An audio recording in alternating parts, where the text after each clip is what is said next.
दाजु तपाईको शुभ नाम? म मणि प्रसाद राई।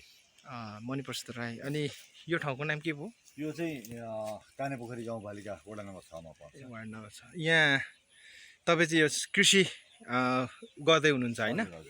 ल म तपाईको कृषिको बारेमा म यहाँ हल्का सानो भिडियो बनाउँछु है त। यसलाई म्याङ्गो स्ट्रिम भन्दो रहेछ र यो केरा चाहिँ फल्दै रातो फल्ने अनि केराहरूको गुणहरू मध्येमा फ्री सुगर हैन त दाजु? Sugar free. Sugar free. अनि यो चाहिँ के को बोर्ड हो? यो म्याङ्गो स्ट्रिम हो। यो सिड हो। यो कुन चाहिँ? यो चाहिँ यो फलिरहेछ नि। यो फलेको अन्जीर भन्छ। अन्जीर। यो चाहिँ यो आल्मोन्ड। आल्मोन्ड। त्यस पछाडि यो भयो सुन्तला भयो। यो तराई भेगमा फल्ने सुन्तला। यसलाई के भन्छ? लोङ्गन। लोङ्गन। लोङ्गन। यो चाहिँ कस्तो हुन्छ? उज्या फलिरहेछ। फलिरहेछ। यो चाहिँ नुनी फ्रुट। यो चाहिँ के हो? यो त अनार हो। अनार। यसलाई नुनी फ्रुट भर्खर हुन लागेको है। फुल फुल्दै रहेछ।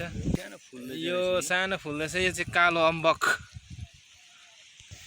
यो लोङ्गेन भन्ने फल लिची प्रजातिको। लिची प्रजातिको रहेछ। यो चाहिँ बाहिरबाटै ल्याएको होला नि? यो मलेसियाबाट ल्याएको। अघिको यो अघि मैले देखाएको कालो अम्बक खानालाई रेडी भइसकेछ।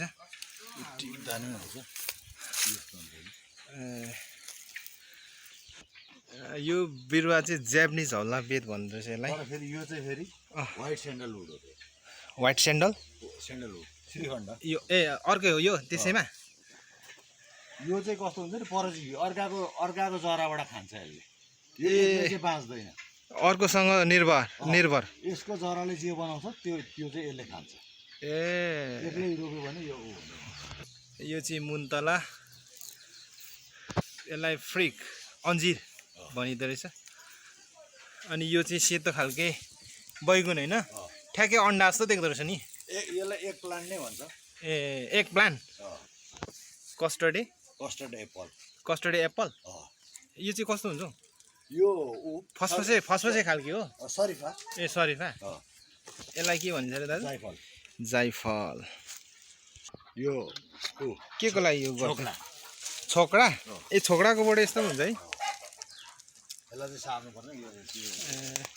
यो चाहिँ काजुको बोट यस्तो हुँदो रहेछ। काजुको बोट चाहिँ यो चाहिँ स्याउको बोट तराई भागमा पनि हुने रहेछ होइन? फलेको छैछ नि दाजु अहिले? फल्यो है। कुन चाहिँ? सेतो खालके नासपाती। सेतो खालके हो।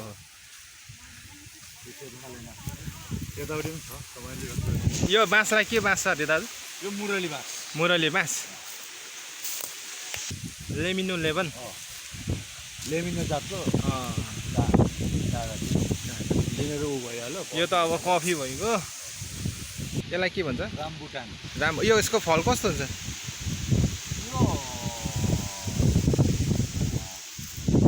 हाम्रो टटेला जस्तो तर रातो हुन्छ अनि झुससँग हुन्छ। चाइनिज लिची भन्छन् मान्छे। यसलाई चाइनिज लिची भनिन्छ। यहाँ रुद्राक्षहरू पनि रहेछ होइन?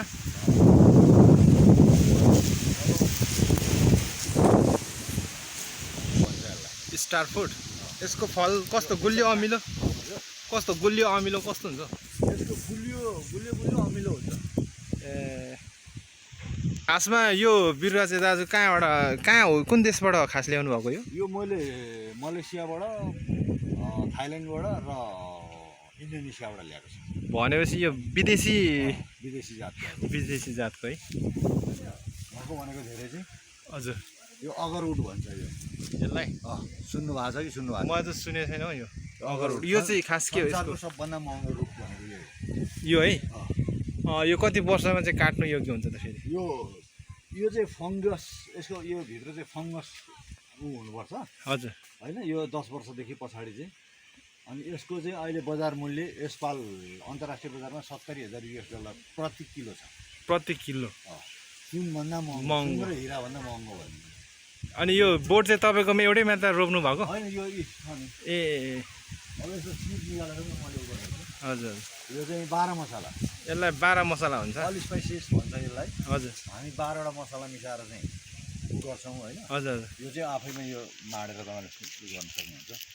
यो चाहिँ ए हो रहेछ आफैमा यो चाहिँ 12वटा विभिन्न किसिमको गन्धहरू आउने 12वटा मसला स्वाद आउँछ। यो ड्राइगन फ्रुट भइगयो यो चाहिँ केजी अम्बा, यसको चाहिँ यसरी ए यो चाहिँ ए यो मैले बजारमा देखेको छु यो ठुल्ठुलो अम्बा यसलाई केजी अम्बा भन्छ केजी अम्बा भन्छ यो। यिनीहरूको चाहिँ अम्बाकै यो ठुल्ठुलो, हजुर। एउटा अम्बा पनि 1 किलोको हुन्छ भन्ने हो। हजुर यो पनि मैले देखेको थिएँ यो दाजु। अनि तपाईँ यो कृषि उसमा चाहिँ लाग्नुभयो कति वर्ष भयो? यो म 5 वर्ष लगभग भयो होला। 5 वर्ष है। अनि अहिले तपाईँले यो जस्तै बिरुवाहरू रोप्नुदेखि लिएर अनि एउटा भनौँ न माछा पालन बुङ्गुर पालन पनि गरिरहनु भएको छ नि होइन? अनि यसमा तपाईँले कस्तो देख्नु भएको छ त? आफूलाई बेनिफिट कतिको आइरहेछ अहिले? यो बेनिफिटै भन्दा पनि खासमा मैले चाहिँ यो पहिलो चाहिँ मेरो यो सोखको रूपमा मैले उ गरे हो, यसलाई डेभलप गरे हो सोखको रूपमा। तर यसको भोलि पर्सि बजार चाहिँ छ है स्वाभाविक रूपमा। यसले अब बजार क्रिएट गर्दै जान्छ। जस यो गर्दाखेरि आफूले जस भनौँ न दुःख गरे अनुसार चाहिँ आफूलाई बाँच्ने एउटा आधार त गर्न सकिन्छ नि। एकदमै एकदमै एकदम। भनेपछि हामी जस्तो युवाहरूले चाहिँ विदेश जानुको सट्टामा आफ्नै स्वदेशमा यसरी नै तपाईँले जस्तै फर्महरू खोलेर होइन बिरुवाहरू रोपेर यस्तो फलफुलहरूदेखि लिएर विभिन्न छन् नि तपाईँले गरिराख्नु भएको, त्यो चिज गर्दाखेरि विदेश जानुपर्छ जस्तो लाग्छ कि लाग्दैन? विदेश भनेको त यो के छ भन्दाखेरि अब विदेश त जानै पर्छ। विदेश चाहिँ कसरी जानुपर्छ भन्दाखेरि अब कहिलेकाहीँ अब पैसा सिसा भयो भने यसो घुम्नु ओर्नु जाने कुरा, त्यहाँको प्रविधिहरू सिक्ने कुरा होइन। हजुर त्यसको लागि त गर्नै पर्छ, जानै पर्छ। तर पनि कमाउनको लागि अथवा चाहिँ म श्रम गर्छु भनेर श्रमिकै रूपमा चाहिँ विदेश जानको लागि खासै उयो छैन। आफ्नै देशमा गर्दा नि हुन्छ है। एकदमै। भनेपछि हामीले विदेश मात्रै हो हाम्रो लागि चाहिँ कमाउने ठाउँ एउटा भनौँ न होइन, कर्मथलो चाहिँ विदेश सम्झिन्छौँ नि त प्रायः युवाहरूले। तर सकियो भने त नेपालमा पनि गर्न सकिने रहेछ भन्ने एउटा उदाहरण त तपाईँलाई हेरेर पनि एकदमै सिक्न सकिन्छ भन्दाखेरि हामी देशभक्त राष्ट्रियताको कुरा पनि गर्छौँ होइन। तर हामीले हाम्रो श्रम हामी यङ भइन्जेलसम्म हाम्रो सम्पूर्ण शक्तिहरू चाहिँ विदेशमा खर्च गरेर अनि अन्तिममा चाहिँ वृद्ध भत्ता खानु मात्रै चाहिँ नेपाल आउने हो भने त वास्तवमा हाम्रो देशभक्ति पनि खोइ त। हामी देशलाई के दियौँ त, के गऱ्यौँ त? हाम्रो श्रम जति हामी चाहिँ पाखुरी हुँदाखेरि चाहिँ सबै हामी विदेशमा गएर खर्च गर्ने, हजुर, अनि अन्तिममा रिटायर लाइफ बिताउन चाहिँ यहाँ आउने हो भने त त्यसको लागि त हामीले केही पनि गरेका छैनौँ होइन। एउटा कुरा त्यो। दोस्रो कुरो के छ भन्दाखेरि अब यहाँ म मेरै अब उ गरौँ इक्जाम्पल गरौँ। हजुर तुरुन्तै कृषि क्षेत्र यस्तो हो जहाँ आज लगानी गरेर अरू किराना पसल व्यापार त होइन, यसलाई अलिकति केही 1-1.5 वर्ष 2 वर्ष चाहिँ वेट गर्नै पर्छ होइन। अनि त्यस पछाडि भनेको यसले आफैले दिने हो, यो आफै बढ्ने हो, आफै यसले चाहिँ उत्पादन दिन सुरु गरेपछि हजुर होइन यसलाई त्यति धेरै पहिलाको जस्तो मेहनत गर्नु पनि आवश्यक छैन होइन। त्यसलाई धेरै चाहिँ के अरे त्यस्तो चाहिँ कस्टिङ पनि आउँदैन होइन। यो चाहिँ अटोमेटिकली आफै हुँदै जाने हो। तर अब के छ भन्दाखेरि यहाँको अहिलेको युवाहरूमा के छ भन्दाखेरि 1 गते लगानी गरेपछि लगभग 7 गते चाहिँ त्यसको रिजल्ट आइहालोस् छिटो छिटो पर्खिने उयो नै छैन। त्यो समस्या हो यो। हजुर किनभने 1 गतेदेखि काम निरन्तर गरेपछि 30 गते विदेशमा भनेको 30 गते चाहिँ आयो, 30 तारिक त पैसा आयो हातमा। हजुर अब त्यसो चाहिँ हुँदैन। तर एउटा समय पर्खिसकेपछि स्वाभाविक रूपमा त्यसको के अरे फल त प्राप्त गर्न सकिन्छ, एउटा रिजल्ट आउँछ। ल हस् दाजु यति भनिदिनु भयो, धन्यवाद है। मैले 7 बोट थियो तर एउटा बोट मात्रै बचाउन सफल भयो। भनेपछि फल्न बाँकी छ, अझै हेर्न बाँकी छ। अर्को साल अब फल्छ। यो यसपालको प्रयोग यो चाहिँ के हो दाजु? सफल भएको यो भोगटे हो। भोगटे हजुर। यो चाहिँ कागती हो। एकै ठाउँमा एउटै रुखमा र यो सुन्तला हो।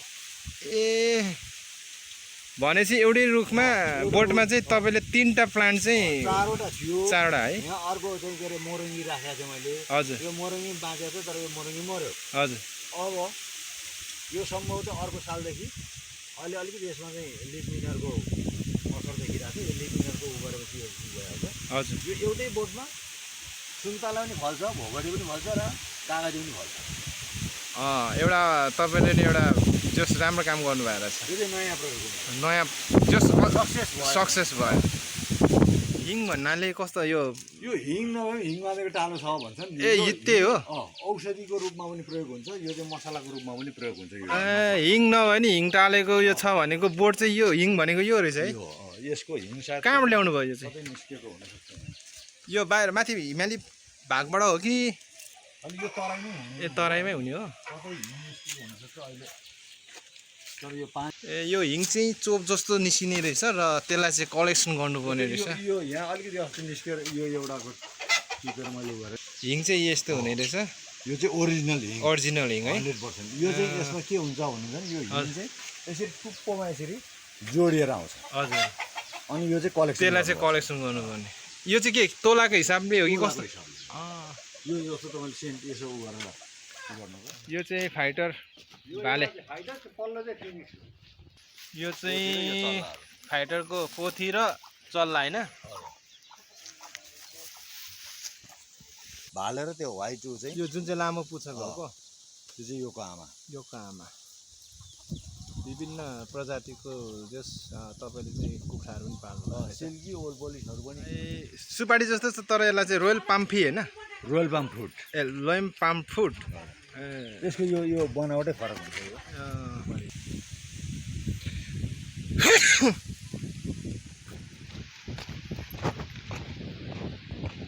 सबै त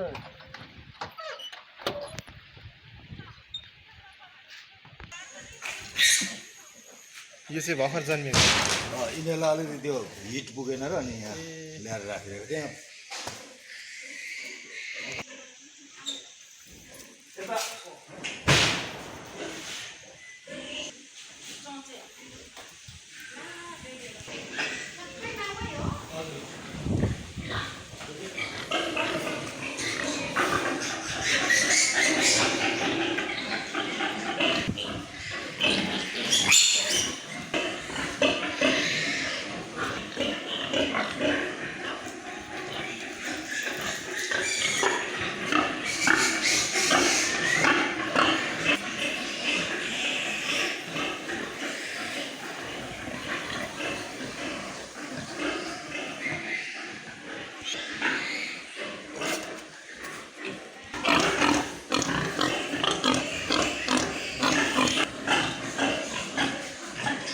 यो चाहिँ मासु खानुको लागि चाहिँ के अरे पालिएको थोरै छैन त हो। मासुको लागि चाहिँ यो फाल्टै तरिकाले पालिएको सुँगुर बुङ्गुर।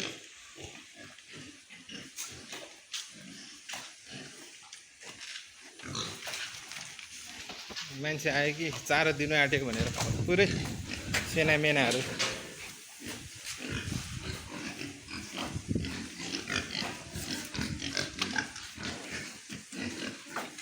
यो दसैँको लागि तयारी हुन्छ। दसैँको लागि। अनि दाजु यो त अनि तपाईँकोमा त थुप्रै छ त, अनि यो खर्च त धेरै चारोमा जान्छ होला है? मासिक 3.5 लाख रुपियाँको लाग्छ। मासिक 3.5 लाख? बाफ्रे बाफ। यो कति महिनामा चाहिँ खास खानु योग्य हुन्छ? 6 महिना पछाडि। 6 महिना पछाडि? 6 महिनादेखि 8 महिना। 6 देखि 8 महिनाभित्रमा खानु योग्य भनेपछि अहिले यहाँ कतिवटा छ तपाईँको यो टोटल यहाँनिर? मैले गनेको छुइनँ हौ, यो गन्यो भने दिमाग खराब हुन्छ। दिमाग खराब हुन्छ?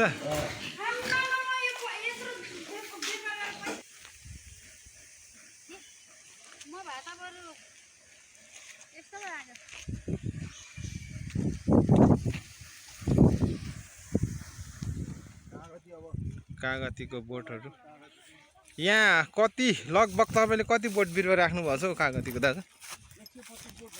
125 बोट। निकै ठुल्ठुलो रहेछ है यो।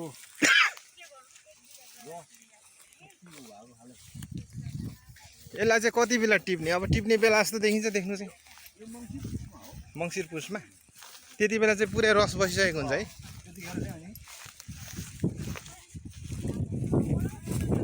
अनि हेर्दा त अनि झन्डै झन्डै सुन्तलाई जत्रो हुन आँटेको रहेछ त हो।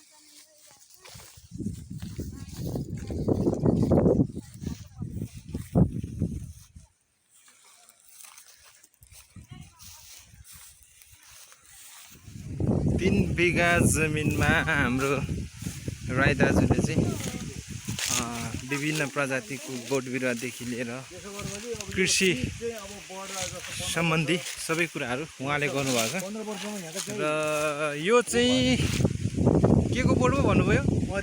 मरिच, ब्ल्याक पेपर। अनि यहाँदेखि सिधै परसम्म 3 बिघा जग्गामा चाहिँ दाजुले कृषि फार्म खोल्नु भएको रहेछ।